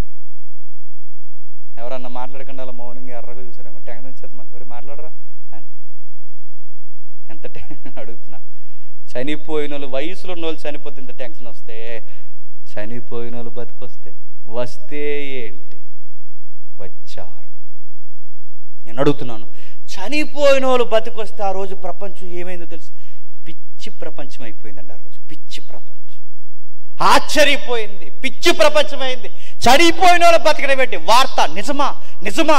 ఆఫీసర్ కూతురు బతికిందా? నిజమంటే నిజమండి, మేము చూసామండి. ఆ నజరేతులో నుంచి వచ్చిన యేసుడు ఆ అమ్మాయిని బతికించేశాడు. వాళ్ళ నాన్న బాధను తీసివేశాడు, ఆ కన్నీళ్లు పక్కకు తోసేశాడు. ఆ కుటుంబాన్ని, దుఃఖాన్ని తీసి శ్మశానానికి పోయి గుండెలే బాదుకోవాల్సిన ఆ కుటుంబాన్ని సంతోషంతో నింపేశాడు. ఈ కుటుంబం చాలా సమాధానంతో ఉంది. ఆ కూతురు సజీవం. First case study. బైబిల్లో ఇలా 3 బతికించాడు ఆయన. ఎంతమందిని? 3. కేస్ 2. 2వది వెళ్దాం రండి. లూకాసు వార్త 7వ అధ్యాయం. లూకాసు వార్త 7వ అధ్యాయం 11వ వచనం చూడండి. లూకాసు వార్త 7వ అధ్యాయం 11వ వచనం. ఆయన శిష్యులను బహు జన సమూహం ఆయనతో కూడా ఎలుచుండిరి. చనిపోయిన ఒకడు ఎలుపులకు మోసుకొని పోబడుచుండెను. అతని తల్లికి అతడొక్కడే కుమారుడు, ఆమె విధవరాలు. ఆ ఊరి జనులు అనేకులు ఆమెతో కూడా ఉండిరి. ప్రభు ఆమెను చూసి ఆమె యందు కనికరపడి ఏడవద్దని ఆమెతో చెప్పి దగ్గరకు వచ్చి పాడెన ముట్టగా మోచున్న వారందరూ నిలిచిరి. ఆగుదాం. మత్తయి సువార్తలో ఎవరు చనిపోయారు? వయసుకు వచ్చిన కూతురు చనిపోయింది. ఇక్కడ ఎవరు చనిపోయారు? వయసుకు వచ్చిన కొడుకు చచ్చిపోయాడు. చనిపోతే చనిపోయాడు. ఆ తల్లికి ఒకే ఒక్క మగ సంతానం ఉంది. అప్పటికే భర్త చనిపోయాడు. ఇవి కరోనా కన్నా బాధాకరమైన కేసులండి. అప్పటికే భర్త చనిపోయాడు. ఇప్పుడు మగదిక్కు లేదు. ఆ మగదిక్కు లేని తల్లి ఇంకా బిక్కుమని బతుకుతున్న తన జీవితానికి ఊపిరి లాంటి రూపం ఎవరన్నా ఉన్నారంటే కొడుకే ఉన్నాడు. ఆ కొడుకు కూడా చచ్చిపోయాడు. వెళ్ళిపోతున్నది పాడి కాదు, నా భవిష్యత్తు వెళ్ళిపోతున్నది పాడే కాదయ్యా, నా జీవితం వెళ్ళిపోతుంది. ఇంక నేను ఎవరి కోసం బతకాలి? నా బిడ్డే నాకు తలకోరు పెట్టాల్సిన నా బిడ్డ, నేనే నా బిడ్డను సాగనంపుతున్నాను. నేను ఎవరి కోసం బతకాలి? ఏడుస్తుంది, రోదనం చేస్తుంది. చాలా మంచి ఆ ఊరి జనాలు అనేకులు ఆమెతో కూడా ఉండి ఏడుస్తున్నారట. యేసుప్రభు వారు ఫోన్లు వీళ్ళందరూ సపోర్ట్కుండా ఏడుస్తున్నారు అనుకున్నాడా? ఆయనకు విషయం తెలుసు, ఇలా కూర్చొని ఎన్ని రోజులు ఏడుస్తారు ఆవిడతో చెప్పండి. ఆవిడ 3 రోజులు ఏడుస్తుందా, 4 రోజులు ఏడుస్తుందా, నెల రోజులు ఏడుస్తుందా, 2 నెలలు ఏడుస్తుందా, 3 నెలలు ఏడుస్తుంది? ఎన్ని నెలలు ఏడుస్తుంది? బతుకున్నంత కాలం కొడుకు గుర్తురొచ్చు నన్ను రోజులు చెప్పండి నా తల్లి. అప్పుడు ఎవరు ఉంటారు? ఇప్పుడు 3వ రోజు వరకు ఉంటారు, 2వ రోజు వరకు ఉంటారు, శవాన్ని తీసుకెళ్లే వరకు ఉంటారు. ఈ ఏడ్చిన వాళ్ళందరూ ఎన్ని రోజులు ఉంటారు? చెత్త సంస్కృతి ఏంటో తెలుసా? చెత్త సంస్కృతి. కనీసం చెప్పేలకూడదంటున్నాడు. నా మాట అర్థమైందో లేదో? పుట్టుడు దుఃఖంలో వాళ్ళ లోపల నుండి ఏడుస్తుంటే వెళ్తున్నాం, కంగారు పడకుండా ఇంకో 2 రోజుల్లో వస్తామంటే ధైర్యం ఉండదండి వాళ్ళకి. కనీసం చెప్పకుండా వెళ్ళిపోతారు. అప్పటి వరకు అలా ఏడుస్తున్న వాళ్ళకి మామయ్య ఎక్కడున్నాడు, పెద్ద ఆయన ఎక్కడున్నాడు అంటే వీళ్ళు కనబడరు. వెళ్ళిపోయారు సొందుల్లో నుంచి. ఎందుకు వెళ్ళిపోయారు? ఒక చెత్త సంస్కృతి ఉంది. ఆ సంస్కృతి చెప్పకండి. ఎందుకంటే చెప్తే ఏమవుతారు? ఆ వెళ్ళిపోయినాడు మిమ్మల్ని రమ్మంటాడా కూడానే? చెబితే ఏమవుతారు అంటున్నాను. చెప్పండి ధైర్యంగా, ఇంకో కొంచెం పని ఉంది మళ్ళీ వస్తాను, మీరేం కంగారు పడకండి. ధైర్యం చెబితే ఏమైందండి? చెప్పకండి, అక్కడే కాలు కడుక్కుని అలాగే వెళ్ళిపోండి అంట. అన్ని ఆశలు యేసుప్రభువు వారికి తెలుసండి. వీళ్ళెవ్వరూ ఎక్కువ రోజులు నీతో ఏడవరు. జీవితాంతం నువ్వు నవ్వుతే నీతో నవ్వేవాడు ఒకడే నీ కొడుకు, నువ్వు ఏడిస్తే నీతో పాటు ఏడ్చేవాడు ఒకడే నీ కొడుకు, నీతో చితి వరకు నీ చేయబట్టుకుని ఉండేవాడు నీ కొడుకు. ఆ తోడే వెళ్ళిపోయింది. ఇవన్నీ నిజమైన తోళ్ళు కావు. నేను ఒంటరిని చేసేస్తారు మళ్ళీ. అందుకే జాలి పడ్డాడట. ఆమెను చూసి జాలి పడక మాట అన్నాడట, ఏడవకు, నీ గుండెల్లో ఒక ఆశ ఉందా నాకు తెలుసు, ఏడవకు. నీ కొడుకు బతికితే బాగున్న ఆశ ఉందగా, ఆశగా ఉండిపోద్దు. ఆశను నేను నెరవేరుస్తాను. పాడె ఆపమన్నాడు, పాడె ఆగింది. చిన్నవాడా లెమ్మని చెప్పగానే ఆ చనిపోయిన వాడు లేచి కూర్చుండి మాటలాడసాగాను. పాడి ముస్లిం ఏమైపోంటారు చెప్పండి? ఆ రోజు ఆడు లెగడమే ఒక వింత, లేచినవాడు కూర్చోవడం ఒక వింత, కూర్చున్నవాడు ఆపండని అనడం ఇంకా ఎంత. ఏం మాట్లాడుంటాడు చెప్పండి? ఆపేయండి అంటాడు. ఏమంటాడండి? ఇలా మొత్తం లేచిపోయినట్టు ఏమైపోంటారు చెప్పండి? లేచిపోయి ఆపంటారు అనగానే కంగారు అయిపోయారు. మాట్లాడసాగను.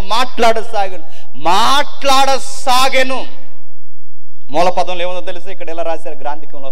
మూల పదంలో ఒక మాట ఉంది, చిన్నవాడా మీ అమ్మకే నీకు నేను తోడుంటాను, చిన్నవాడా లే, నీకు నేను తోడుంటాను, తిరిగి లే. ఆ మాట ఎంత ధైర్యం ఉందండి?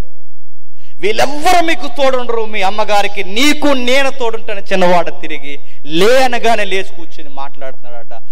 మాట్లాడుతుంటే ఏమైపోయి ఉంటారు? మీకు అర్థమైందో లేదు కానీ ఒక ఉదాహరణ చెప్తాను వినండి. చూస్తున్నారా పేపర్లు? అప్పుడప్పుడు చూస్తారా పేపర్ న్యూస్లు? రూపన్నర అయిపోతుందని ఆపేశారా? అలా ఆపేస్తే మొబైల్స్లో డైలీ హ్యాండ్ యాప్ అని ఉంటుంది, న్యూస్ యాప్. అది డౌన్లోడ్ చేసుకుంటే ప్రతి పేపర్ ఇందులోకి వస్తుంది. ఉదయం లేచిన వెంటనే స్టేటస్ ఎవరెట్టారో అది చూడకండి. నీ స్టేటస్ ఏం పెరగదు. నువ్వు చూడాల్సింది ఏంటి? వార్తలు చూడు. చుట్టూ ఏం జరుగుతుందో చూడు. ఈ వార్తా పేపర్లో ఒక వార్త వచ్చింది, చచ్చిపోయిందని తీసిపోయారండి ముసలిదాన్ని. తీసుకెళ్ళిపోయి ఎట్టేసారు. మన ఇండియన్ ట్రెడిషన్లో లాస్ట్ పిడక ఎడతారు. లాస్ట్ పిడక మన ఇండియన్ సాంప్రదాయం ట్రెడిషనల్గా లాస్ట్ పిడక కట్లన్నీ వేసిన తర్వాత పిడకెడతారుగా లాస్ట్ పిడక. ఆ లాస్ట్ పిడక పెడుతున్నారు. ఆ పిడక అంతా పెట్టిన తర్వాత ఆ పిడక పెట్టిన తర్వాత కాటికాపుడు అక్కడ ఉన్నాడు, మనవుళ్ళు ఉన్నారు, అందరూ ఉన్నారు, చుట్టం పట్టం పెద్దోడు చిన్నోడు అందరూ ఉన్నారు. లాస్ట్ పిడక ఎట్టింగా అంటించేద్దాం అనుకునే సమయానికి ముసలి దొగ్గిందంట.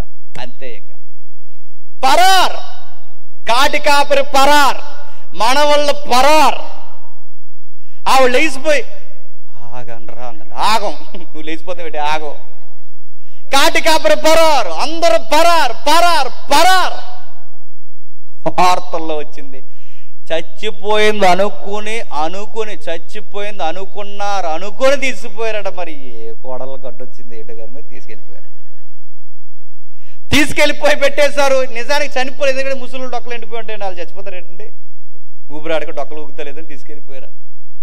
తర్వాత తెలిసింది చనిపోయి. అడుగుతున్నాను, చనిపోకుండా ఉండి నిద్రపోయిన వృద్ధురాలు కదిలితేనే ఎంత కంగారు అయిపోతే చనిపోయిన వాళ్ళు లెగిసారండి. 2000 సంవత్సరాల క్రితం లెగిసారు. అది క్రిస్టియానిటీ అంటే. చనిపోయిన శవాలు లేచారు. తల్లి నువ్వు ఏడకు, నీ కొడుకు బతకాలన్న ఆశ నేను నెరవేరుస్తున్నాను. లేరా కుమారుడు అనగానే లేచిపోయాడు. తండ్రి నువ్వు ఏడకు, నీ కూతురు నేను బతికిస్తానని చిన్నదాన లే అంటే ఆ చిన్నది లెగిసింది. ఈ రోజు అడుగుతాను, ఈరోజు మన యేసుక్రీస్తు వారు సశరీరుడిగా ఇలలో ఉంటే, మన ఇంట్లో ఎవరైనా చనిపోతే ఆయన మన ఇంటికి వస్తే ఏమవుతారు చెప్పండి? చనిపోయిన వాళ్ళు లేస్తారు. ఇప్పుడు అడుగుతున్నాను, ఉంటే బాగుండి అనిపిస్తుంది, లేడైనా మరి మన పొయ్యిలను లేపేవారు ఎవరైనా ఉన్నారంటే ఎవరు లేరు. తాయితులు కట్టినా లేగరు, గుర్తెట్టు ఎవరు లేగరు. కానీ బైబుల్ ఈ కేస్ స్టడీ అలా చదువుకుని వెళ్తే 3వ కేస్ స్టడీ ఉంది, లాజరు. ముగించేస్తాను ఇక. లాజరు యొక్క జీవిత చరిత్ర మీద చూసారు.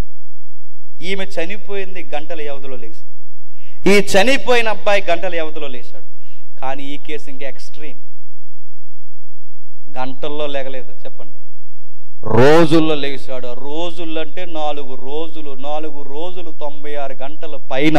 96 గంటలు అంటే బాడీ సహజంగా 12 గంటల లోపే కుళ్ళిపోవడం స్టార్ట్ అవుద్ది మెడికల్ ప్రకారం. 12 గంటలకే బాడీ కుళ్ళిపోవడం స్టార్ట్ అయితే ఇక 4 రోజులకి ఫేర్ అండ్ లవ్లీ రాసినా చెప్పండి కుళ్ళిపోతుంది, ఏమి రాసినా కుళ్ళిపోతుంది. యాక్టర్లు చనిపోయారు. ఒక ఆవిడ చనిపోయే ముందు కూడా మేకప్ వేసి కప్పెట్టారు. ఎవరన్నా అడగండి, ఎన్ని రోజులు ఉంటుంది మేకప్? ముక్కు పుడక అలాగ ఉండించారు, లిఫ్ట్కి రాశారు. లిఫ్ట్కి 3వ రోజు చూడు లిఫ్ట్కి ఎలా ఉంటుందో, అన్నీ రాసి పంపిస్తారు. పౌడర్లు కొడతారు అని. పౌడర్ 2 రోజులు ఉంటుంది, పువ్వులు 2 రోజులు ఉంటాయి. 3వ రోజుకి బాడీ ఎలా ఉంటుంది? భూతంలా తయారవుద్ది బాడీ.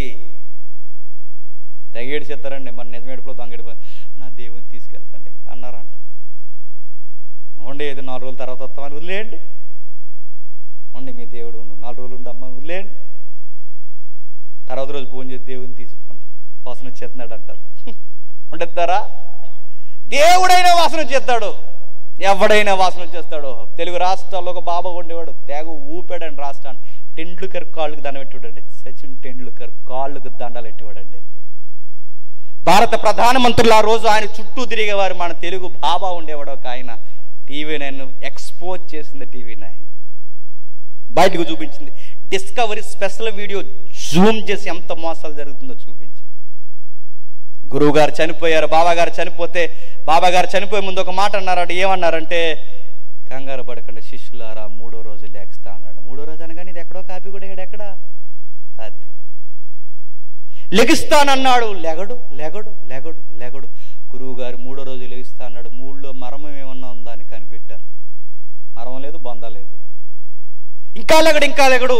ఆ ఐగుప్తి నుంచి, ఫారెన్ నుంచి రసాయనాలు తెప్పించారు బొగ్గలకి. మీరు చూసి ఇప్పటికి వీడియోలు ఉంటాయి చూడండి, బొగ్గలకి కన్నాలు పెట్టి ఈ మొక్కలు ఉబ్బుపోకూడదని, బాడీ స్మెల్ రాకూడదని మొక్కలకి రసాయనాలు పంపించారు లోపలికి, ఇంతంత కన్నాలు పెట్టి. రోజులు దాటిపోయింది, బాడీ కుళ్ళిపోయింది. గురువు గారు చెప్పిన మాట నెరవేరట్లేదు. ఎందుకంటే నేను యేసుప్రభు కాదుగా 3 రోజులు ఎక్కడానికి. చనిపోయారు.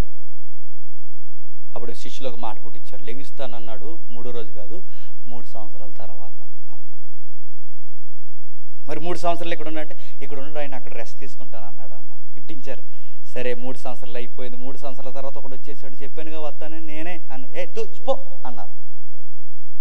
ఆయన బాలబాబా తెలుసు, మీ అందరి మీరు న్యూస్ ఫాలో అవుతే తెలుస్తుంది. ఒప్పుకోలేదు, ఎందుకంటే ఎంత ప్రకటించినా అందరికి తెలుసు, చచ్చిపోయిన శవం మళ్ళీ లెగదో కుళ్ళిపోవాల్సిందే. వాసన వస్తున్నారని తీసేస్తారు. దినకరణ గారు తెలుసు కదండి, వాళ్ళ అమ్మాయిని బతికించేసి, పెద్ద అమ్మాయి ఉండదు ఒక ఆవిడ, పెద్ద అమ్మాయి గారు, వాళ్ళ అమ్మాయి గారిని బతికించేస్తామని చెప్పి చాలా దీర్ఘకాలం ప్రార్థన చేశారండి. తమిళనాడు గవర్నమెంట్ సీరియస్ వార్నింగ్ ఇచ్చింది, బాడీని తీయలేదో కేసు ఫైల్ చేస్తామన్నారు. లెగలేదు, కుళ్ళిపోయాయి. 3 రోజులు కాదు, రోజు తర్వాత కూడా బాడీ లెగలేదు. ఈరోజు సమకాలీన చరిత్రలో 4 రోజుల శవం లేచిందన్న. లాజరు బయటికి రా, లాజరు బయటికి రానగానే వచ్చేసిందట. లాజరు బయటికి రానగానే మనం అనుకుంటాం చచ్చిపోయిన వాళ్ళు వింటారంటే నీ మాట నా మాట వినరు. కానీ చెప్పండి, జీవం కలిగిన వాడు చెబితే శవాలు, రాళ్ళు, రప్పలు కూడా వింటాయి. మన శివ దగ్గరికి వెళ్ళి సైన్ ఎక్కడెట్టో చెప్పంటాం, ఎండాడు తలాలు ఎక్కడెట్టవే చచ్చిపోయి చెప్పకుండా చెప్పరాళ్ళు. కానీ ప్రభు చెబితే ఆ లెగిస్తారు, లెగిసి వస్తారు. లాజరు బయటికి రా. ఆధార్ కార్డులో పేరు పెట్టి పిలిచినట్టు పిలిచాడు. చూడండి, లాజరు బయటికి రా. లాజరుని పిలవకపోతే ఒక వ్యాఖ్యానకర్త, ఒక సువార్తికుడు ఏమన్నాడు తెలుసా? ఆ బేతనీ అంటేనే సమాధులు దొడ్డే, ఆ సమాధుల దొడ్లే ఊరు, ఆ ఊర్లో ఈయన సమాధి చేశాడు. ఇక లాజరుని పిలవకపోతే ఆ దొడ్లో ఉన్న శవాలన్నీ బయటకు వచ్చేస్తాయట. అందుకే పేరెట్టి పిలిచాడట, లాజరు. లాజరుని పిలవకపోతే బయటికి రా అంటే అందరూ వచ్చేస్తారట. ఎందుకంటే ఆయన మాటలో శక్తి ఉంది, ఆయన మాటలో జీవం ఉంది. పునరుగా చనిపోయిన వాడు కాళ్ళు చేతులు ప్రేత వస్త్రముతో కట్టబడి ఉండగా బయలుపులకి వచ్చెను.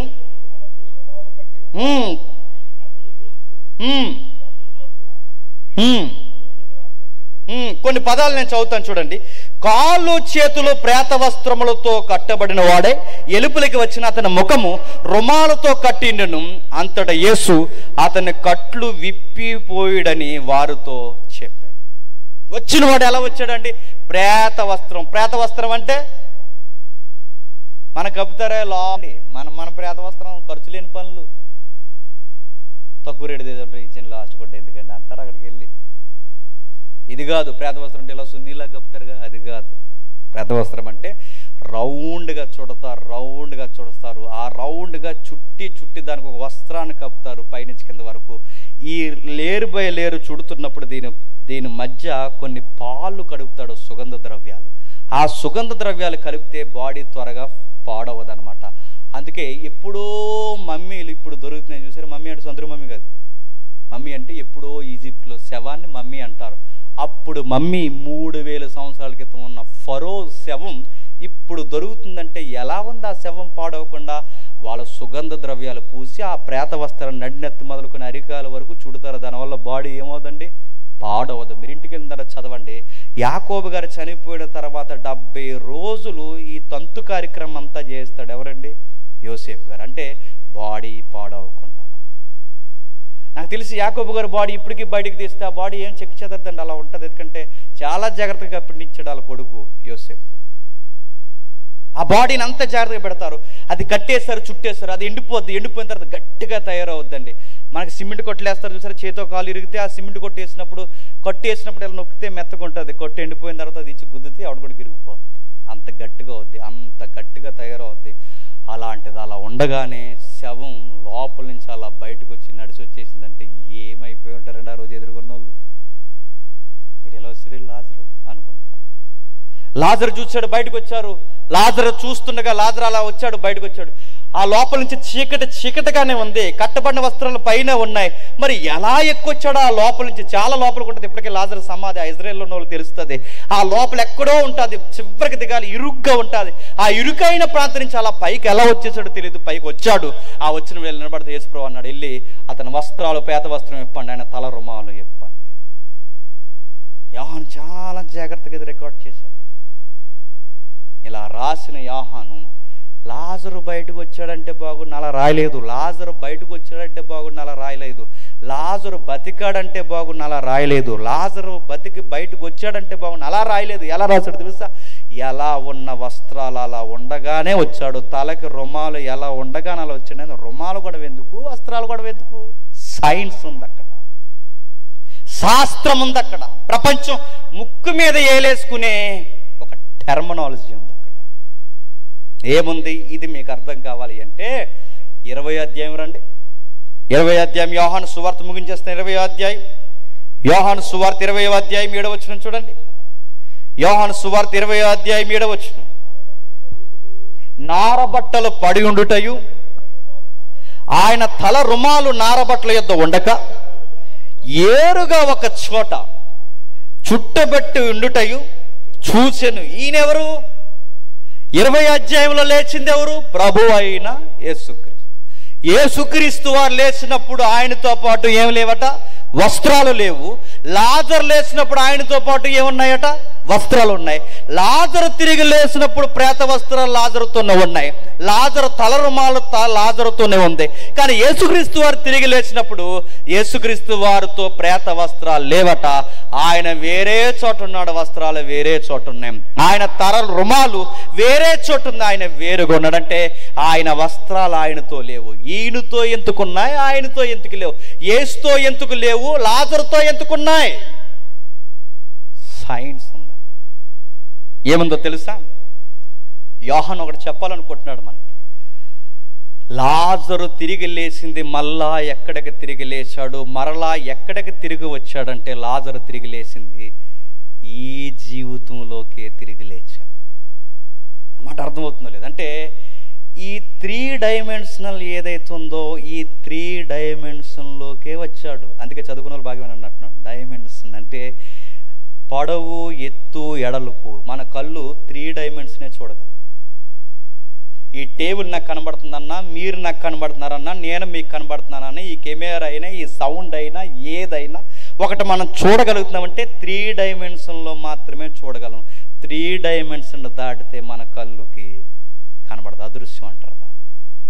అలా యూనివర్స్లో 10 డైమెన్షన్ అబోవ్ ఉన్నాయి. 10 డైమెన్షన్ అబోవ్. యేసుక్రీస్తు వారు తిరిగి లేచింది ఈ డైమెన్షన్లో కాదు. లాజరు తిరిగి లేచింది ఈ జీవితంలోకి, ఈ డైమెన్షన్లోకి లేచాడు. ప్రభు అయిన యేసుక్రీస్తు వారు లేచింది మన ఊహల కందని డైమెన్షన్లోకి లేచాడు. అంటే అదృశ్య లోకంలోనికి తిరిగి లేచాడు. చాలామంది పిచ్చి ప్రశ్న అడుగుతారు, దేవుడు అంటే కనబడమని అంటే కనబడరు అయ్యా. ఎందుకంటే ఆయన ఈ డైమెన్షన్లో లేడు నీకు కనబడ్డాను. ఆయన నీకు కనబడాలంటే అది అదర్ డైమెన్షన్. అది నీకు 4th డైమెన్షనే సరిగా కనబడదు. నీకు 5th తెలీదు, 6th తెలీదు, 7th, 8th, 9th, 10th ఇదే నీకు అర్థమవుతుంది. అసలు ఆ డైమెన్షన్ మన ఊహల్లోని ఇప్పుడు లేదు టెక్నాలజీ. అలాంటిది దేవుడు ఏ అనంతమైన డైమెన్షన్లో ఉన్నాడు, నువ్వు చూడగలవా? మీకు విషయం చెప్పినా 2 డైమెన్షన్ ఉంది, 1 డైమెన్షన్ ఉంది. చదువుకున్న వాళ్ళు తెలుస్తుందండి. ఇది 1 డైమెన్షన్లో కొన్ని జీవులు బతుకుతే తెలుసా? వాటికి మనకు కనబడడం తెలుసా? మన కళ్ళ ముందు ఉంటాయి, అవి జూమ్ చేస్తేనే కనబడతాయి. వాటికి మనకు కనబడడం. ఎలా కనబడడం అంటే కనబడవు. దానికి 1 డైమెన్షన్ అంటే దానికి ఎదురుగా తప్ప పక్కకి పైకి దానికి ఒకటే కనబడుద్ది. ఇంక ఎక్కడ ప్రపంచం ఉందో దానికి అనవసరం కనబడదు. నీ కింద కొన్ని జీవులు ఉన్నాయి, నువ్వు దానికి తెలియదు. కొన్ని జీవులకు నువ్వే తెలియలేనప్పుడు నీకు నాకు ఈ జీవానికి పైన ఉన్నాడు ఎవరు చెప్పండి? ఆయన అందులోకి లేచాడు. అంటే పరలోకము భూలోకము అనుసంధానమైపోయిన ఒక జీవితంలోకి తిరిగి లేచాడు. అందుకే లాజరు ఈ జీవితంలోకి లేచాడు కనుక లాజరు వస్త్రాలు లాజరుతోనే ఉన్నాయి. ప్రభు వేరే జీవితంలోకి లేచాడు కనుక ఈ వస్త్రాలు ఈ జీవితంలోనే ఉండిపోయాయి. ప్రపంచానికి ఆశ్చర్యం ఏంటి తెలుసా? అప్పుడే తోటమాల్లా కనబడతాడు, అప్పుడే నజరేతులో యేసులా కనబడతాడు, అప్పుడే మార్గం మధ్యలో ఎవరో మాట్లాడుతున్న స్నేహితుల్లా కనబడతాడు, అప్పుడే మూయబడిన తలుపులు మూయబడి ఉండగానే లోపలికి వస్తాడు. తింటూ ఉన్న చేపన వాళ్ళతో పాటు కలిపి తింటాడు, తినకుండా ఉండగలడు. చూస్తుండగా మేఘాల మీద వెళ్ళిపోతాడు, మేఘాల మీద దిగుతాడు. అదృశ్యలోకానికి రెప్పపాటున ప్రయాణం చేస్తున్నారు. ఏంటి సార్ ఈ లైఫ్ అంటే? ఇదే అస్సలు లైఫ్. రాత్రి ముగించంగా ఆపేసాంగా. ఏదైతే మనం కోల్పోయామో అది అసలు జీవితం. ఆదాముకి ఇచ్చిన జీవితం చిన్న జీవితం కాదండి. అవ్వ ఆదాములకు ఇచ్చిన చిన్న జీవితం కాదు. వాళ్ళ దేవుణ్ణి చూడగలరు, దేవునితో మాట్లాడగలరు, అదృశ్య లోకాన్ని అర్థం చేసుకోగలరు. చూడకుండా కొన్ని విషయాలు వారు చూడకుండానే చెప్పగలరు. ఎనస్తయ్య ఇచ్చినట్టు ఇచ్చాడు ఆదాముకి దేవుడు. ఆయన మత్తులో ఉండగా పక్కటెముకని తీసి చేశాడట. ఎవరిని? అవ్వమ్మని. ఏమీ చూడకుండా లేచి పద్యం పాడుతున్నాడట ఈ కుర్రోడు. ఎవరండి? మన అయ్యా. ఎవరు చెప్పండి? ఆదాము. లేచి అన్నాడట, నారి నారి ఎక్కడున్నావు నారి అన్నాడు. నా ఎముకల్లో ఎముక. అదొక పొయిటిక్ లాంగ్వేజ్ తెలుసది, పోయమ్మది. కవి అయిపోయాడు ఆయన వెంటనే. నారి ఎక్కడున్నావు నారి? నా ఎముకల్లో ఎముక, మాంసంలో మాంసం, అది ఇది. What is what, where are you అన్నాడట. ఎక్కడికి వెళ్ళావు ఇన్ని రోజులు, ఎక్కడున్నావు? చూడకుండా చెప్తున్నాడు, నా ఎముకల్లోంచి వచ్చావు, నా మాంసంలోంచి వచ్చావు, నా నుంచి వచ్చావు అని అడుగుతున్నాను. నువ్వు చూడకపోయి నీకు వెళ్ళేసింది దేవుడు చెప్పాడా? లేదు. అంటే ఆ లైఫ్ ఎలాంటో తెలుసా? చూడకుండానే చెప్పగలను. ఎక్కడో ఏదో పెట్టేస్తాం, ఎక్కడో పెట్టానండి, ఎక్కడో పెట్టానండి. ఇప్పుడు సత్తనాం మనం ఎక్కడో ఏదో పెట్టేసి, సూది ఎక్కడ పెట్టామో తెలియదు, ఏది ఎక్కడ పెట్టింది అన్నీ మతిమరిపోయి మనకి. మళ్ళీ ఫైల్ ఓపెన్ అవ్వాలి, మనకి ఎక్కడో పెట్టాను, ఆగరా ఎక్కడో పెట్టా, ఆగరా అంటాడు. ఆ లైఫ్ ఎలా ఉంటుంది తెలుసా?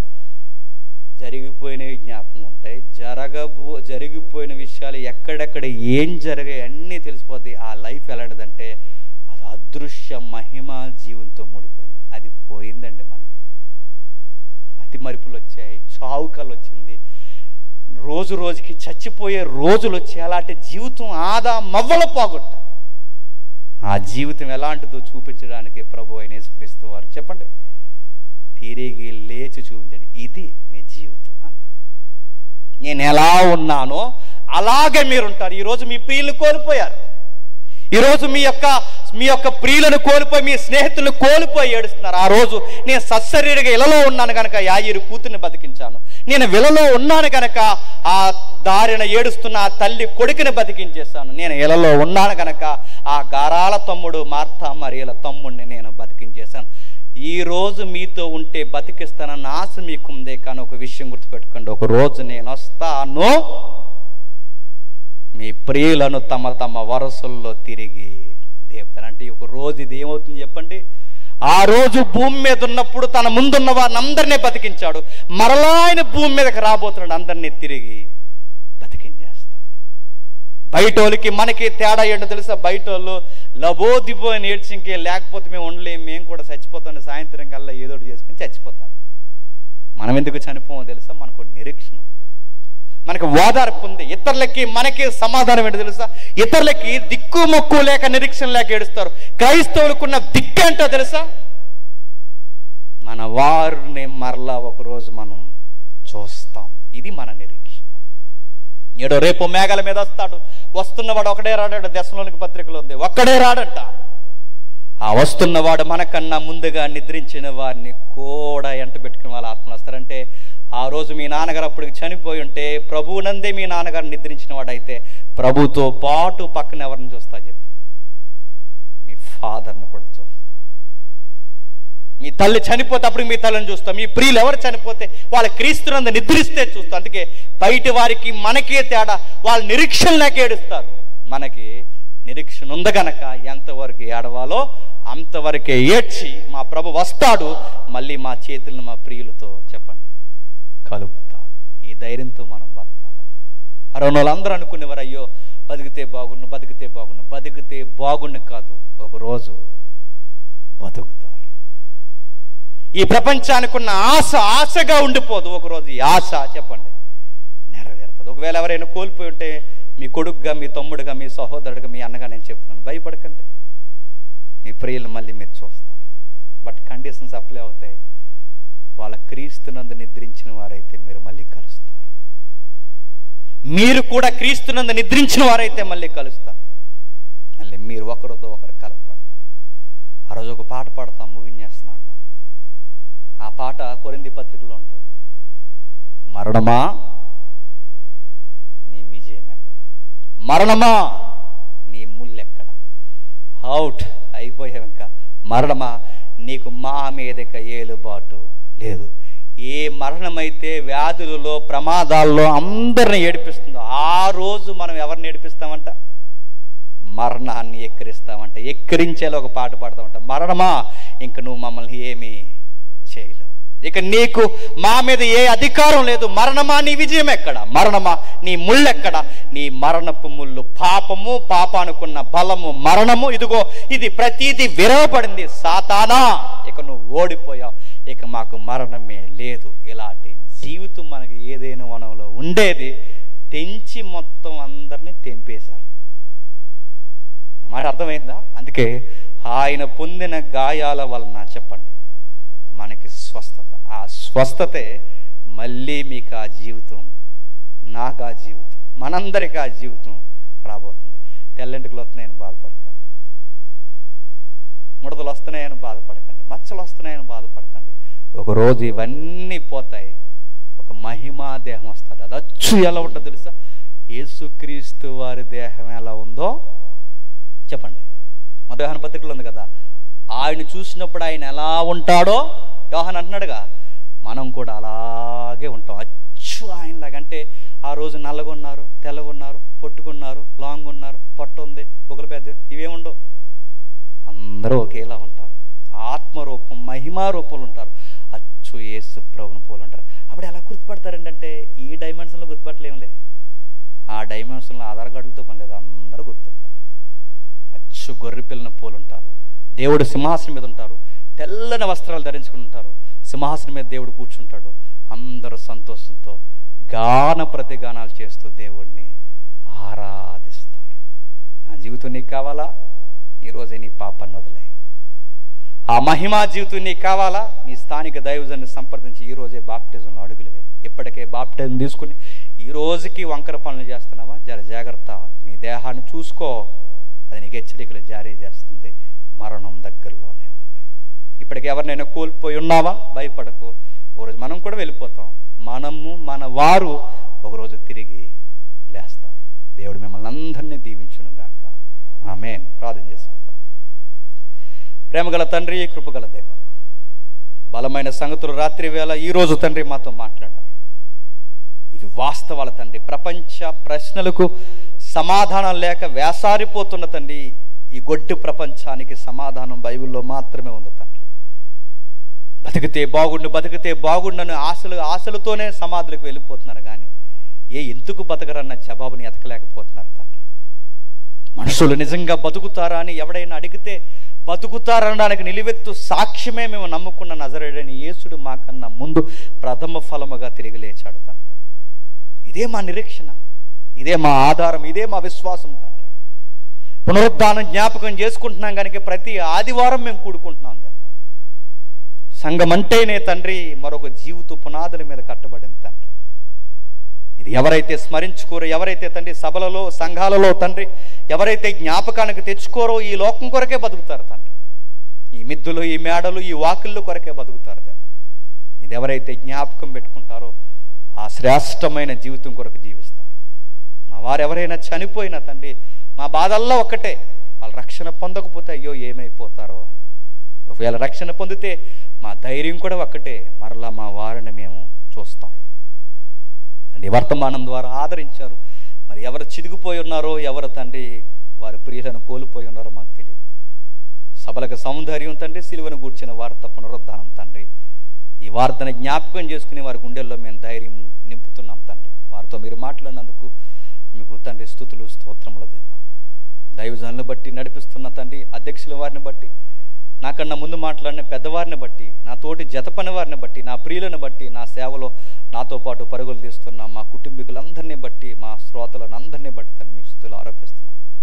బతుకున్నంత కాలం మమ్మల్ని రేపండి, అనేకులను రేపడానికి తండ్రి మమ్మల్ని పురుగొలుపు తండ్రి వాడుకుంటారని కోరుతూ తిరిగి వెళుతుండగా తండ్రి మమ్మల్ని మార్గం మధ్యలో క్షేమంగా నడిపించి మీ చిత్తమైతే మరొకసారి కలుసుకునే ధన్యత మాకు అనుగ్రహిస్తారని అర్థిస్తూ మా శత్రువులను మా మిత్రులను మీ చేతుల్లో పెడుతూ క్రీస్తు నామమున ప్రార్థన సమర్పిస్తున్నాం తండ్రి.